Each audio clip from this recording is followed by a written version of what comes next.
Hello and welcome to my final video for this course. This video is my final reflection of everything I've learned about the many theories of learning. I learned so much this semester about the various experts in this field who have defined how learning occurs. It was really a challenge to side with one theory, as I believe that learning is a combination of many processes and also learning continues to evolve as new technologies emerge. So here goes. In developing my personal learning theory, these theories stood out the most. Learning and cognition. Cognition is all about learning through thought, experience, and mental actions. Learning and instruction. For any instruction to be effective, it must be results-oriented from start to finish. Learning and motivation. Learning is most meaningful if there's an obvious motivation to do it and whether you believe you can do it. In her opening chapter, Driscoll emphasized why it's important that learning should be visible. She mentioned how learning comprises a set of constructs linking observed changes in performance with what is thought to bring about those changes.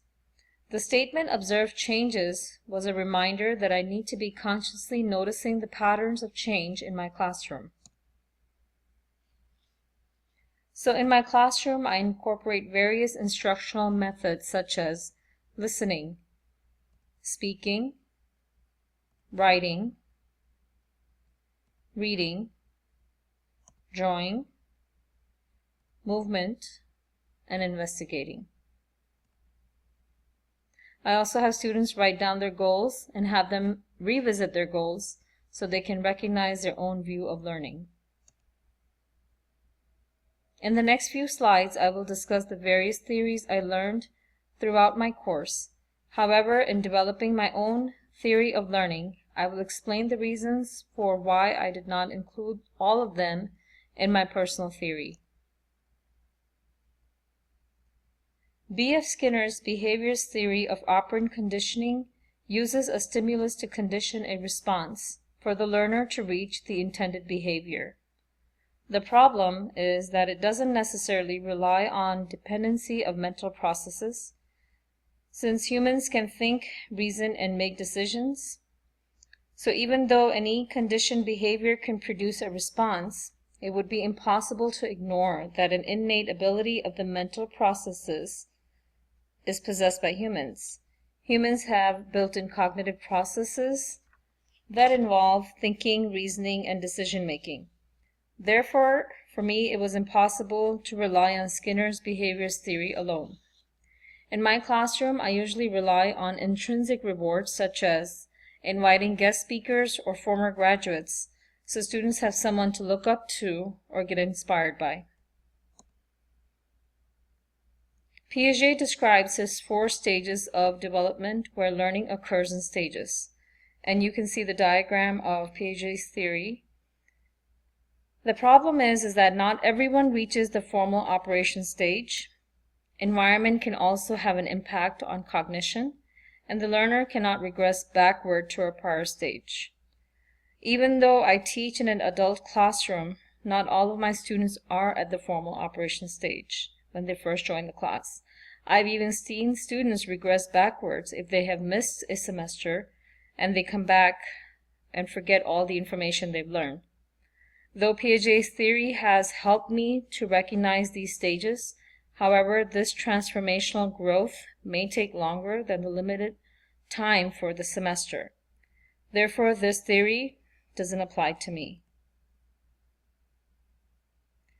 Darwin introduced the idea of evolutionary changes which occur over time.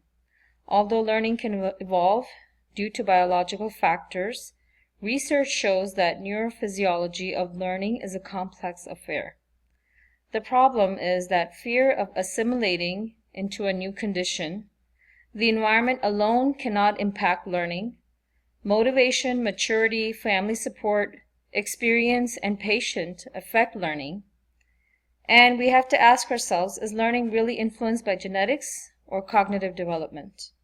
Therefore, it's difficult to establish exactly how this balance between instinctive versus learned trait can be observed. It would be a challenge to conclude based on this theory alone which factors are responsible for learning. The constructivist theory is based on the understanding that motivation is the key factor in learning. Once that need is present, however, you will learn whatever prerequisites are necessary to acquire the skill that meets your needs. It allows for flexibility and self-regulation in learning to allow learners to learn at their own zone of proximal development. The problem? The learner has to figure it all out versus having an understanding of what the student may actually require. This requires specific conditions for learning, such as motivation and meaningful learning, which may not always be prevalent all the time in learning. Although I don't entirely disagree with this theory, however, it doesn't apply to every learner and every situation. For instance, I have always heard students' lack of motivation to study algebra. They tell me that, when am I going to use algebra again? Why do I need to study it? Apart from that, I think that too much flexibility may not always work with young children when they have to figure it all out by themselves. Connectivism asserts that learning in the 21st century has changed because of technology, and therefore the way in which we learn has changed too. Once again, the problem is that it has to be cautiously approached. It's difficult to control this knowledge to a certain degree. It depends on the age and the maturity level of the learner. There is no doubt that this emerging understanding of technology can lead to new innovations, but there's also a loss of focus with the type of information learners may be seeking out for. This has to be monitored very carefully. So though I support the use of this technology in learning, but in this context of learning, I feel that technology only plays a supplementary role for the learner. In the next 3 slides, I will discuss the theories which are aligned with my understanding of learning. And once again, they are learning and cognition, learning and instruction, and learning and motivation. Driscoll states, even when information is seemingly unrelated, learners will impose their own subjective organization on the material in order to learn it. Individual learning histories presumably lead to different memory networks. In short, this adds meaning to learning. One of the things that inspired me was to get my class to do a writing assignment. I asked each student to bring in an old photograph of themselves from when they first arrived in America and how they perceive themselves now. Seeing that writing can be difficult for some people, this assignment actually added meaning from their memory to their writing and made it more valuable and meaningful for them.